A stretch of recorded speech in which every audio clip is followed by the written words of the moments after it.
ഇത് എന്താ? It's a son clock. ഞാൻ ഇതെന്താണെന്നാ ചോദിച്ചേ. ഇതൊരു പാവയുടെ ചിത്രം. എന്ത് പാവയാണെന്ന് പറ നോക്കട്ടെ. ഞാൻ കുറച്ച് കുടിച്ചിട്ടുണ്ട്, അതുകൊണ്ടെല്ലാം മങ്ങിയാ കാണുന്നത്. ഒന്ന് നന്നായിട്ട് നോക്കിയിട്ട് പറഞ്ഞേ. വവ്വാലാന്ന് തോന്നുന്നു. എത്ര വയസ്സ് കാണും?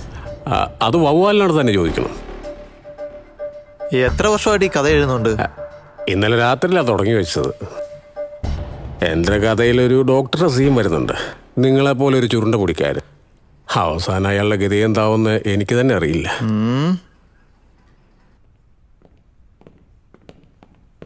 വരൂ sir. Madam. Hello ma'am. Hello Vikram. Asha Pramod, state DGP. Madam PA situation explain ചെയ്തിരുന്നു. ഇവിടെ എന്തോ സീരിയസ് ഇഷ്യൂ ആണെന്ന് ഞാൻ വിചാരിച്ചേ, പക്ഷെ ഇവിടെ നടക്കുന്ന കണ്ടിട്ട് എനിക്കങ്ങനെ തോന്നുന്നില്ല. സർ, പ്രോട്ടോകോൾ പ്രകാരമാണ് എല്ലാം നടന്നുകൊണ്ടിരിക്കുന്നത്. You know that right? First of all ഇത് പണത്തിന് വേണ്ടി നടന്നൊരു കിഡ്നാപ്പ് അല്ല എന്ന് നമുക്ക് എല്ലാവർക്കും അറിയാം. ഇല്ലെങ്കിൽ ഈ സമയത്തിനുള്ളിൽ റാൻസം കോൾ വന്നേനെ. ഒരു വശത്തായ എഴുത്തുകാരൻ താൻ എഴുതുന്നതെല്ലാം സത്യമാണെന്ന് തെളിയിച്ചുകൊണ്ടിരിക്കുക. Pooja is also missing last night.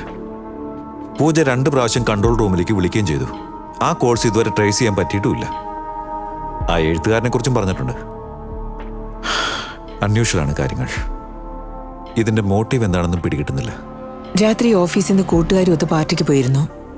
Party നടന്ന ലൊക്കേഷൻ കിട്ടുകയും ചെയ്തു. പക്ഷെ പൂജയുടെ സെൽഫോൺ ഈസ് നോട്ട് റീച്ചബിൾ.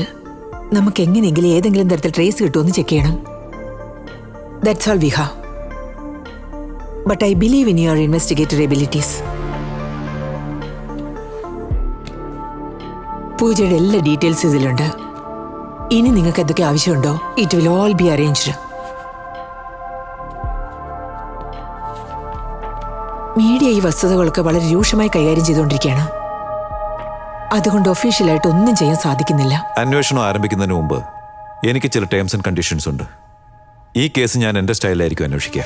അതിനിടയ്ക്ക് നിങ്ങളുടെ ഇന്റർഫിയറൻസോ പ്രഷറോ എനിക്ക് ഉണ്ടാവാൻ പാടില്ല. I have no other concern. പൂജയെ വളരെ സേഫായിട്ട് നിങ്ങൾ കണ്ടുപിടിക്കണം. ആൻഡ് ഈ ഓപ്പറേഷൻ കോൺഫിഡൻഷ്യൽ ആയിട്ട് വെക്കണം. It's my only expectation.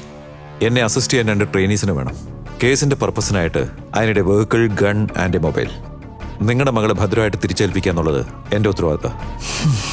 അദ്ദേഹം കേട്ടതെല്ലാം പെട്ടെന്ന് തന്നെ അറേഞ്ച് ചെയ്ത് കൊടുക്കുക. Yes ma'am. I have a very urgent meeting. I have to go now. Okay ma'am. Okay.